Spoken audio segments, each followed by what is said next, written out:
Artisans, porteurs de projets, apprentis, les chambres de métiers et de l'artisanat vous accompagnent. La CMA, artisan de la nouvelle économie, présente Sud Radio, c'est ça la France, Nathalie Schrengerma. Bonjour à tous et bienvenue dans C'est ça la France, l'émission qui met à l'honneur celles et ceux qui osent, ces entrepreneurs audacieux qui prennent des risques, qui innovent, qui bousculent les codes et font bouger le pays. Chaque semaine, nous partons à la rencontre de ces femmes et ces hommes qui incarnent l'énergie, la créativité, la détermination à la française. Aujourd'hui, au programme, nous serons avec la lauréate de la médaille d'or du concours Lépine 2018. Elle réinvente le cahier de coloriage. Après 4 heures de coloriage, en fonction du niveau des enfants, eh bien, les dessins vont prendre vie et se transformer en un véritable dessin animé. Une belle alliance entre imagination et technologie. Puis nous irons à Elancourt, dans les Yvelines, au parc France Miniature. Il rassemble 117 monuments emblématiques de notre patrimoine à l'échelle 1/30e. Vous découvrirez comment ce lieu unique en son genre s'engage aussi concrètement pour l'environnement grâce à une démarche aussi originale qu'efficace, l'éco-pâturage. Mais tout de suite, place au coloriage animé. Sud Radio, c'est ça la France. Et nous accueillons au micro de Sud Radio Claire Faye, fondatrice de Blink Book. Bonjour Claire. Bonjour. Il y a 11 ans, vous avez créé le cahier de dessin animé avec l'ambition de redonner un souffle nouveau au livre sans le remplacer. Et puis il y a eu Blink Book qui est arrivé en 2015, qui a reçu la médaille d'or au concours Lépine en 2018. Racontez-nous ce qu'est Blink Book, cette fusion entre le papier et le numérique. C'est exactement ça. Blink Book, c'est une application gratuite qu'on télécharge sur les stores qui permet de transformer le cahier de dessin animé, donc un livre à lire et colorier, en véritable dessin animé de 8 minutes. Dessin animé dans lequel l'enfant peut aussi interagir avec le selfie et le micro. Il peut devenir l'acteur de son propre dessin animé et parler avec ses coloriages. Donc il peut raconter l'histoire de son coloriage. C'est-à-dire que vous, grâce à votre application, vous animez le dessin. Voilà. Avec l'application, on colorie, on prend photo à travers l'application Blink Book et ça fait un dessin animé de 30 secondes par page. Ensuite, l'enfant peut décider de sélectionner le micro pour raconter une autre histoire. Et à la fin du dessin animé, on a 2 histoires. On a celle que nous, on lui raconte et celle que lui, il a décidé de raconter.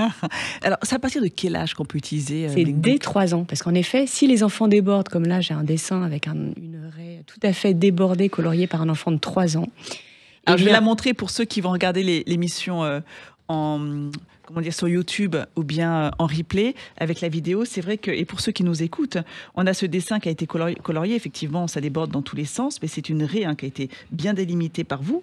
Et, voilà. Et quand on fait la photo avec l'application, en réalité, ça va reprendre et découper au niveau du dessin. Donc si l'enfant a débordé, c'est pas grave. Le dessin animé réalisé est quand même très joli. Regardez, je le lance. On voit bien que le petit poisson s'anime et que le contour est bien délimité. Et à la limite, on a l'impression que c'est un Pollock. C'est vraiment beau. Comment vous est venue cette idée de mettre ça en place ? L'envie de départ, c'était vraiment de donner un nouveau souffle au livre sans le remplacer et de mêler papier et numérique. Donc d'utiliser la création de l'artiste et de l'auteur et de l'amener dans le numérique, qui a un effet vraiment waouh. Et à l'époque, en 2015, quand j'ai lancé ça, je trouvais que toutes les applications avaient une certaine fragilité. C'était waouh, mais il manquait de profondeur. Et je trouvais ça intéressant de mêler le travail de l'auteur et le numérique, qui est waouh. Donc on a quelque chose de profond et de poétique avec quelque chose de waouh. C'était vraiment donner un nouveau souffle au livre. Oui, et en même temps, il y a cette activité manuelle qui est toujours présente. C'est-à-dire que l'enfant est proactif finalement. Il participe vraiment à... L'enfant il colorie seul ou en famille. Il y a des après-midi entières de coloriage. Il peut décider de le faire par petits bouts, page après page, ou tout à la suite les uns des autres. Et ensuite, les parents, avec l'application Blink Book, prennent chaque coloriage en photo. Moi, ce que je fais avec mes enfants, c'est que je vais connecter mon téléphone à la télé et tous en famille, on va regarder le dessin animé créé par l'enfant. C'est un moment valorisant et un moment partagé. Jamais l'enfant n'est seul sur la tablette. En revanche, il a compris que la tablette, le téléphone, c'est un outil de création. Qu'est-ce qui a été le plus compliqué, justement ? Il y a cette reconnaissance, on le voit, du dessin en 3D après le coloriage, qui est au cœur de l'expérience Blink Book. Est-ce que ça a été long à mettre en place, cette technologie ? La technologie, on l'a fait évoluer tous les jours. Donc depuis la première version en 2015, il y a eu bien des versions ensuite. À chaque mois, on fait une petite évolution. Mais c'est pas votre cœur de métier, c'est-à-dire que vous avez essayé de vous rapprocher de personnes qui pouvaient justement... J'ai travaillé avec différents développeurs. Chacun a apporté une brique à l'application. Aujourd'hui, je travaille avec 2 développeurs qui sont quasiment tous les jours dessus pour la faire évoluer. Et par exemple, dans le livre Au temps des dinosaures qu'on a sorti il y a quelques années, au-delà du simple coloriage, l'enfant peut faire un dessin sur une base de squelette. Sur cette base de squelette que tous les enfants connaissent dans les musées de dinosaures, il va imaginer son dinosaure. Et cette fois-ci, c'est son dessin à lui qui va s'animer et s'intégrer dans le dessin animé. Là, on a travaillé sur une technologie de reconnaissance du pixel blanc et du pixel colorié. Comment extraire le pixel blanc et garder uniquement le pixel colorié pour, du coup, transformer le dessin de l'enfant en dessin animé. Ce qui veut dire que les premières versions, c'était vraiment, on va dire, le dessin, la trame réalisée par vous. Et maintenant, il y a effectivement une base, mais de plus en plus, l'enfant peut personnaliser son dessin animé. Au départ, c'était vraiment le coloriage qui s'anime. Et puis ensuite, on a proposé le dessin qui s'anime. C'est ça. Et ensuite, on a proposé la possibilité d'enregistrer sa voix, de raconter une histoire, de répondre à une question. Donc, par exemple, le coloriage qu'il a fait parle, lui pose une question, il doit répondre. Il a vraiment l'impression d'être devenu ami avec ses coloriages, de conduire la voiture qu'il a créée, dessinée, coloriée. Et on va de plus en plus vers la possibilité de raconter d'où on vient, qui on est. Alors du coup, ça serait quoi pour vous l'ultime succès technologique pour Blink Book? Qu'est-ce que vous aimeriez atteindre? Avec l'arrivée de l'IA, il y a plein de choses à faire et je vais regarder ça. Alors Blink Book, c'est 14 millions, c'est ça, d'histoires déjà qui ont été 14 animées? millions de dessins animés qui ont été générés avec l'application, c'est énorme. En France, on a vendu 500 000 livres, mais on a aussi vendu des livres en Chine, au Japon, en Corée, et ceux-là, je ne les compte pas dans les 500 000. Donc l'idée, c'est de continuer à se développer, j'imagine, aussi à l'étranger, avec peut-être une culture différente, donc une approche du dessin là aussi différente. Déjà répliquer ce qu'on a, qui existe en France, à l'international, et déployer le digital en France et à l'international. Vous avez reçu, donc je le disais, la médaille d'or au concours Lépine 2018. Ça a été un coup d'accélérateur, j'imagine. Ça a été une visibilité publique parce que c'est très populaire, le concours Lépine. Les gens aiment bien. D'ailleurs, vous êtes en ce moment à la foire de Paris, hein, on est à la foire de Paris. Blink Book. Le hall 1, l'allée 2, le stand 28, précisément. Bien. En tout cas, c'est vraiment extraordinaire parce qu'on rencontre notre public, on rencontre des adolescents qui nous disent « Ah, mais quand j'étais petit, j'avais les Blink Book ». Et c'est des grands qui ont maintenant 14 ans, mais en effet, s'ils l'ont colorié à 4 ans, il y a 10 ans. Ah, mais oui. Donc c'est drôle pour moi de voir des ados me dire « Ah, c'était mon jouet, mon jeu quand j'étais petit ». Sauf qu'il a beaucoup évolué depuis. Voilà. Parce que vous êtes dans l'univers de l'édition depuis très longtemps? J'ai toujours été auteure et dessinatrice. En 2016, j'ai lancé les fameux cahiers de gribouillage pour les adultes qui s'ennuient au bureau, qui ont fait un énorme best-seller, un double best-seller même, et pas que en France, à l'international aussi, avec 1 million de livres vendus. J'ai ensuite décidé de lancer le cahier de dessin animé toute seule pour vraiment déployer les possibilités du papier et du digital, qui est vraiment différent de l'édition traditionnelle. Et j'étais sûre que dans l'édition, je ne trouverais pas un éditeur qui me suivrait vraiment, parce que c'est des investissements assez conséquents et il faut oser. Ouais, exactement. Et ça a payé. Voilà. Et ça a payé puisque c'est des ventes énormes. Oui, et puis c'est original, c'est-à-dire que c'est pas commun sur le marché du livre. On est vraiment à cheval entre le livre et le numérique. On est à cheval entre les deux. On est du livre parce qu'on a toujours du texte à lire dans le livre. On raconte une histoire. Dans le dessin animé, on raconte une histoire. Mais on a cette espèce de dimension waouh que je voulais rajouter au livre. Et c'est réussi. Merci beaucoup Claire Faye, fondatrice de Blink Book. Rappelez-nous, on peut vous retrouver à la foire de Paris jusqu'au 11 mai. C'est ça, jusqu'au 11 mai à la foire de Paris. Le stand... côté concours Lépine, l'allée 2, stand 28. Merci beaucoup Claire. On va se quitter un court instant, puis on se retrouve juste après. On ira du côté d'Elancourt. Vous savez, ce parc France Miniature où on peut retrouver tous les monuments emblématiques sous l'échelle 1/30e. C'est assez étonnant. Puis alors, vous allez voir cette dimension éco-pâturage qui est très présente, de plus en plus présente. On peut aussi croiser des moutons dans les allées. On en parle dans quelques instants. À tout de suite. Artisans, porteurs de projets, apprentis, les chambres de métiers de l'artisanat vous accompagnent. La CMA, artisan de la nouvelle économie, présente Sud Radio C'est ça la France, Nathalie Schrengerma. Nous voilà de retour dans C'est ça la France, l'émission du savoir-faire français, l'émission qui met en avant les entrepreneurs qui ont de belles initiatives innovantes, créatives. Et je vous emmène maintenant à Elancourt dans le 78 au Parc France Miniature, un parc, vous le connaissez peut-être, unique en son genre, on va en parler. Et vous pouvez y croiser maintenant des moutons qui pâturent dans les allées du parc pour entretenir naturellement certaines zones végétalisées. Tout de suite, au micro de Sud Radio, Bérénice Ribaud-Ladeb, chargée de communication à France Miniature. Sud Radio C'est ça la France. Bonjour Bérénice. Bonjour. Bienvenue au micro de Sud Radio. Alors le parc a rouvert ses portes le 5 avril, assez récemment. Avant de parler de l'engagement écologique de ce parc, un mot sur son origine, parce qu'il est vraiment unique en son genre. Il a ouvert ses portes en 1991 à Elancourt. Est-ce que vous pouvez nous raconter l'histoire de sa création et les motivations de ses fondateurs ? Oui, alors en effet, le parc a été créé en 1991 par deux passionnés. Donc l'un ingénieur du bâtiment et passionné de trains miniatures et l'autre passionné par les parcs de loisirs. Et ils ont eu l'idée de construire ce parc en voyant toute l'architecture qu'on avait en France. Et ils se sont dit, on est obligé de créer France Miniature parce que ça avait déjà été fait en Europe. Et ils se sont dit, on doit le faire en France. Ah, ça a été fait aux Pays-Bas, hein, c'est ça ? C'est une inspiration des Pays-Bas en miniature. Oui. Sauf que là, c'est vrai qu'en termes de richesse de bâtiments, de monuments emblématiques, il y avait de quoi faire. Et c'est un parc qui a une forme de carte de France. Exactement. Alors si on voit le parc vu du ciel, le parc a vraiment la carte de de France. Les principaux fleuves, mers et océans sont représentés et tous les monuments sont disposés dans leur région d'origine. Donc quand on est dans le sud, on va avoir Saint-Tropez, Notre-Dame de la Garde à Marseille, le Pont du Gard et plein d'autres monuments. Et puis quand on monte un petit peu plus, on va avoir évidemment l'Île-de-France avec ses monuments emblématiques.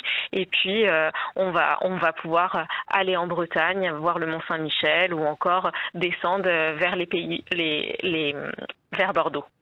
Les maquettes de ces monuments, ça aussi, c'est assez épatant. Ils sont réalisés donc à l'échelle 1/30. Ils sont faits en quels matériaux ? Alors, les monuments sont faits en PVC expansé et ensuite, il y a tout un travail de patine et de peinture qui donne vraiment vie aux monuments, qui les vieillissent parfois et qui donne cet aspect soit du passé, soit très contemporain. Et vous en créez régulièrement de nouvelles maquettes, de nouveaux monuments ?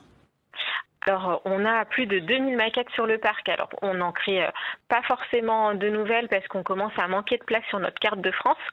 Mais par contre, on s'affaire à vraiment les restaurer parce que il y en a énormément et elles sont toutes en plein air. Donc, nos maquettistes sont à l'œuvre pour vraiment les restaurer.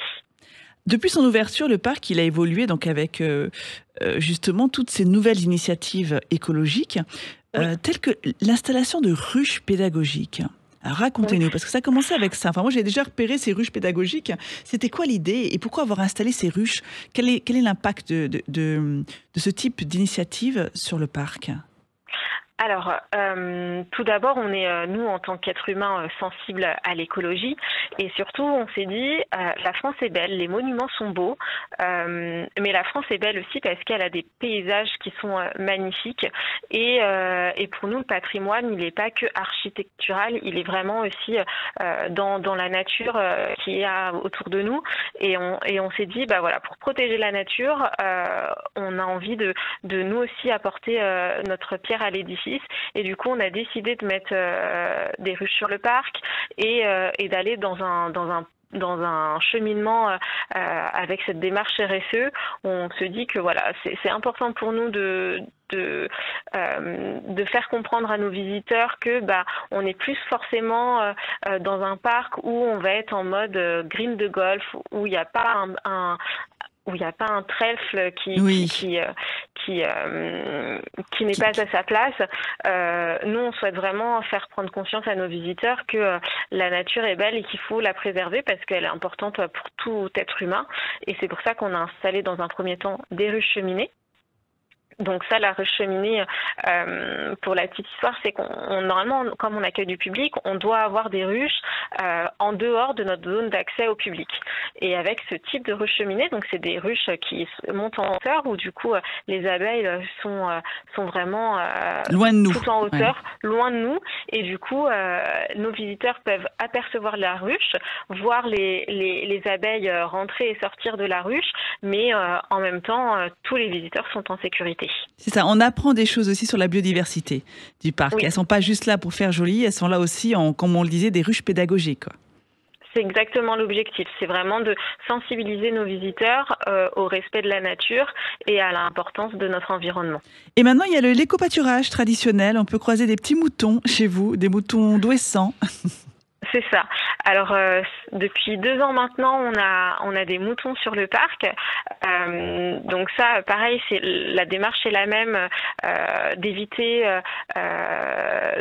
d'avoir des bruits de tondeuses qui abîment les oreilles de tout le monde et les oreilles des petites bêtes, mais aussi d'être vraiment plus dans cette démarche écologique avec ces moutons du Ouessant qui ont un rôle important.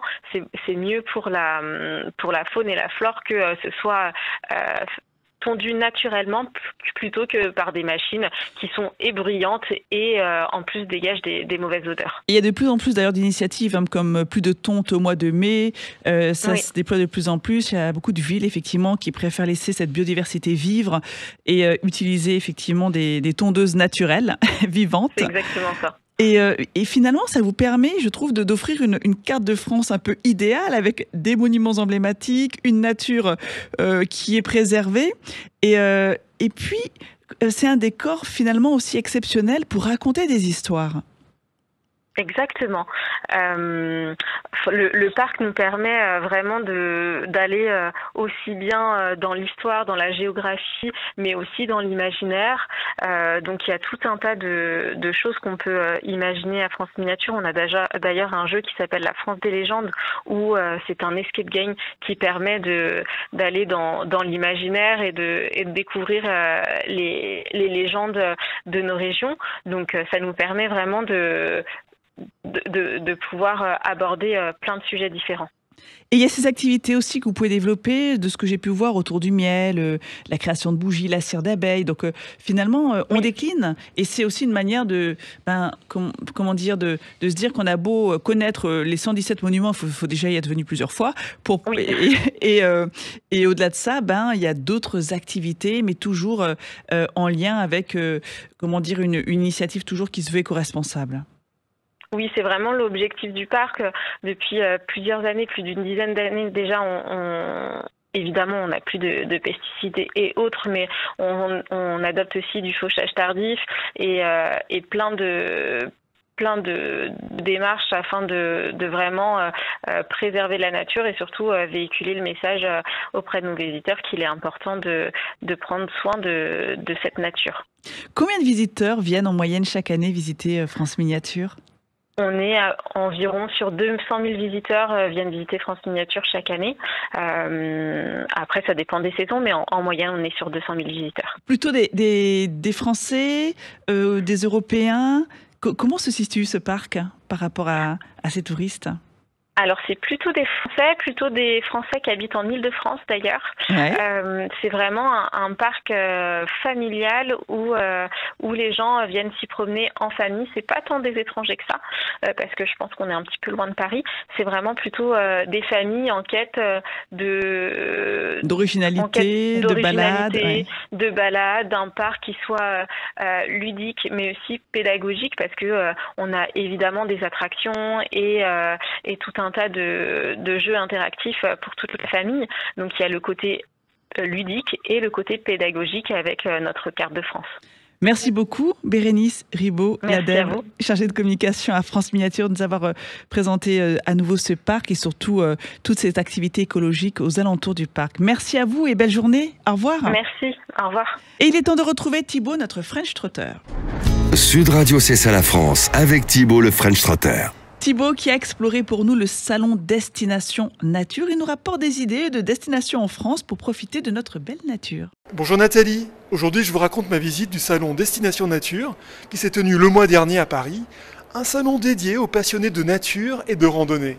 J'ai tout de suite été attiré par le stand des Hautes-Alpes où j'ai rencontré Inatea qui m'a parlé des richesses de son département. On est un département de la région sud et c'est un département de montagne. Les villes principales sont Gap et Briançon et on a plusieurs parcs naturels, donc le parc national des Écrins, le parc régional du Queyras et le parc régional des Baronnies. Et le lac de Serponçon, donc beaucoup de choses à faire pendant les vacances. Donc des vacances à la montagne, donc plutôt actives. Donc en hiver comme en été ? En hiver comme en été, donc là on propose sur ce salon Destination Nature les vacances en été, donc pour faire de la randonnée, de l'alpinisme, la marche sur glacier, la montée en refuge, et puis aussi tout ce qui est vélo, VTT, cyclotourisme sur les grands cols, de la baignade dans le lac de Serponçon en rivière. Est-ce que vous avez un coup de cœur à partager, une pépite pour les auditeurs ? Alors la pépite chez nous, c'est le nombre de refuges en fait, parce qu'on a 45 refuges de montagne qui sont concentrés sur tout le département. En grande partie sur le massif des Écrins, la Clarée et le Queyras. Et du coup, les pépites, c'est nos refuges et nos gardiens de refuge qui sont gardés du coup de juin à septembre. Et du coup, qui peuvent être une destination, un objectif de randonnée en fait. Donc il y en a qui sont accessibles à une demi-heure, 1 heure, 2 heures, 3 heures de marche. Merci. Très bien. Merci beaucoup.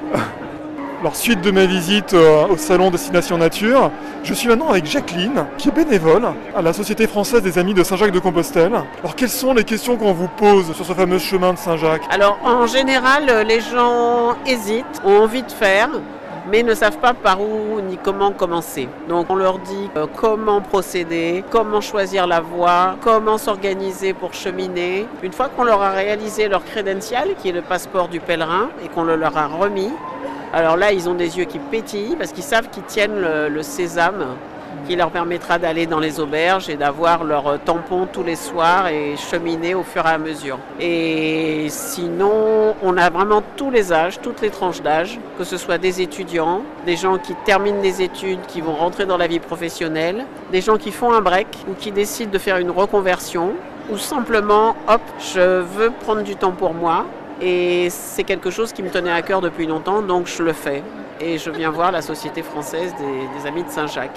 Et je peux témoigner, j'ai partagé avec les auditeurs mon camino, c'était il y a quelques années, entre le Puy et Saint-Jean-Pied-de-Port. Et je peux dire qu'il n'y a rien de plus simple, voilà, si on décide de partir, c'est pas compliqué. Voilà. On prend son sac, la fameuse crédentiale. Oui. On réserve peut-être les premières nuits et puis on part et puis on marche. Tout à fait. Nous, on donne des listes d'hébergements. Donc, ils savent que dans telle ville, il y a tant d'auberges qui sont situées à tel endroit, qui va leur coûter tel prix, qui fait le petit déjeuner ou pas, etc. Et du coup, c'est hyper rassurant parce qu'ils ont un fil conducteur. Bon, oui. On peut préciser qu'il y a plusieurs chemins. Tout à fait. Oui, oui. Et en France, puisque notre émission parle de la France, il y en a 4, c'est ça ? Ah, il y a même plus. Il y en a 5 même plus. Il y en a plus que 5. Dites-moi. Oui, il y a les chemins de Bretagne, il y a les voies connues, mais il y en a beaucoup de petits et des petites bretelles qui permettent de rejoindre un tel à un tel et qui sont malgré tout inconnus. On ne parle pas des chemins qui sont dans le nord, dans l'est également. Il y a énormément de chemins en France et de bretelles qui permettent de rallier le chemin de la voie de ceci à la voie de cela. Parce que l'idée, c'est de partir de chez soi, en fait. Idéalement, c'est ça, oui. Selon le temps dont on dispose, parfois ça rallonge beaucoup, mais idéalement, on part de chez soi. On ouvre sa porte et hop, on part. Vous avez fait le chemin d'une traite ? Moi, j'ai fait le chemin d'une traite, mais au départ de Saint-Jean-Pied-de-Port jusqu'à la mer, en Espagne. Et c'était magnifique. Ouais, c'est pas compliqué. Si vous voulez des conseils, prenez contact avec la Société française des Amis de Saint-Jacques-de-Compostelle. Et nous sommes 8 bis rue Jean-Bart à Paris 6e. Et vous trouvez le site sur Internet en entrant notre nom. Merci beaucoup, Jacqueline. Merci aussi. Merci. Super. Merci à vous. C'est déjà terminé pour C'est ça la France. Merci à vous, chers auditeurs. On se retrouve la semaine prochaine à notre heure habituelle entre 13h30 et 14h. Très belle journée à vous. Sud Radio C'est ça la France, Nathalie Schrengerma. Avec les chambres de métiers et de l'artisanat. Artisans, porteurs de projets, apprentis, nous vous accompagnons depuis 100 ans pour faire battre le cœur de la France.